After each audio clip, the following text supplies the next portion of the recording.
Every 75 years, a ball of fire streaks across the sky. But that's no fireball. It's Halley's Comet. And you're about to hitch a ride on it. Get ready for a journey around the sun to the edge of the solar system and back again. What conditions would you find there? How would you manage to survive on your new icy home?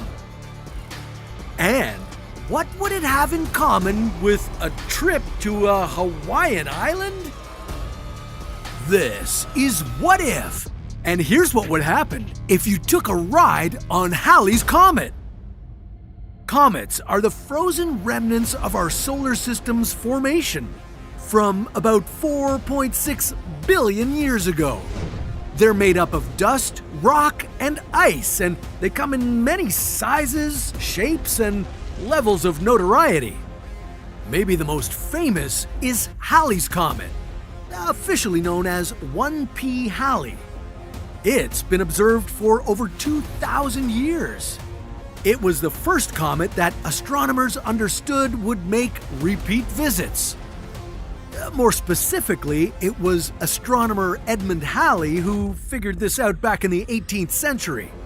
Based on his calculations, we know the comet returns to our night sky just about every 75 years.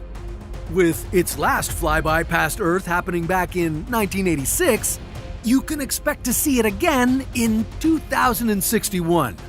Plenty of time for you to get ready to hitch a ride on this icy rock.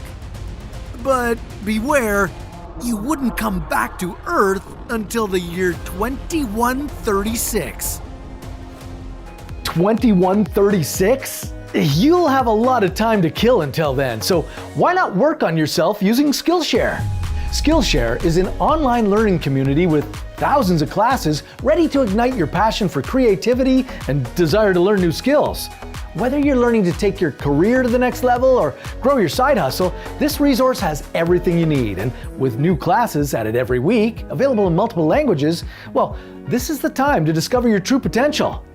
Now, I don't know if you know this about me, but I'm a very passionate singer and I've been working on my voice. And with Valerie Borehouse's Singing Like a Star class, well, I've been working on more than just singing scales. I've been looking for my vocal personality.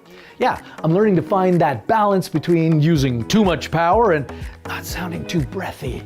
Trying to create my own unique sound. Well, that's my journey. What interests you? Well, find out now, because the first 1,000 people to use the link will get a 1-month free trial of Skillshare. That's thousands of classes with teachers around the globe sharing their knowledge for free. Trust me, you don't want to wait for Halley's Comet to come back before you click on this offer. When you catch a ride aboard Halley's Comet, you wouldn't be the first mission to land on a comet. In 2004, the European Space Agency began the Rosetta mission to follow a comet on its orbit around the Sun. 10 years later, they were able to successfully deploy a lander on the comet's surface. But you would be the first to make a human-crewed rendezvous with a comet. As your spaceship was closing in on Halley's Comet, the first thing you'd encounter would be large amounts of gas and dust. Whew, somebody get a house cleaner over here. This gas and dust combo form an atmosphere that stretches behind the comet for millions of kilometers. The particles of dust would be tiny, only 1/1,000,000th the size of a smoke particle. And while you'd be protected inside your spaceship, this would certainly make your approach to the comet a little more challenging. The dust particles would slam against the shield of your ship at about 241,400 kilometers per hour. Keep your fingers crossed that they wouldn't rip off chunks of your craft like they did to one unlucky space probe back in 1986. If they did, it could threaten the entire mission. You could temporarily lose control of your ship, not to mention lose contact with Earth. Needless to say, with about 60 tons of dust flying off the comet every second, you'd be in for a wild ride.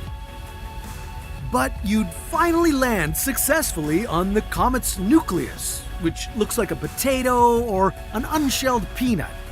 It's here you'd be met with a big surprise. First of all, a comet's nucleus is what's left of it after you strip away all the dust and gas. And the nucleus of this particular comet has a total surface area that is similar in size to the Hawaiian island of Lanai. So, while you'd be traveling solo on your mission, you could have brought along plenty of friends and family. Maybe next time. But you'd be in for another surprise too. While you could have imagined that something made of ice would be white and bright, you'd find the surface more like an incredibly dirty snowball. That's thanks to a thick layer of dust that's blacker than coal. This makes Halley's Comet one of the least reflective objects in the solar system. It only reflects about 3% of the light that falls on it. As you begin to explore your surroundings, you'd want to make sure that to do so with extreme caution. The surface gravity would be far too low for you to walk around freely. If you jumped as high as you do on Earth, you'd leap right off into space.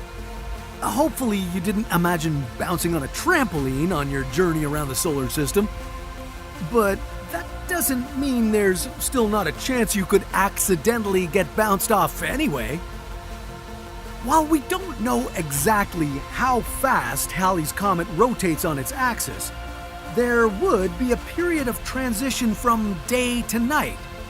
The safest thing for you would be to stay on the night side as much as you can. As you already know from your hazardous approach, the comet is heated by the sun. As it heats up, the gas and dust particles are ejected off its surface, and they could take you with them. And you better buckle your seatbelt because the closer you get to the sun, the faster you'd be traveling.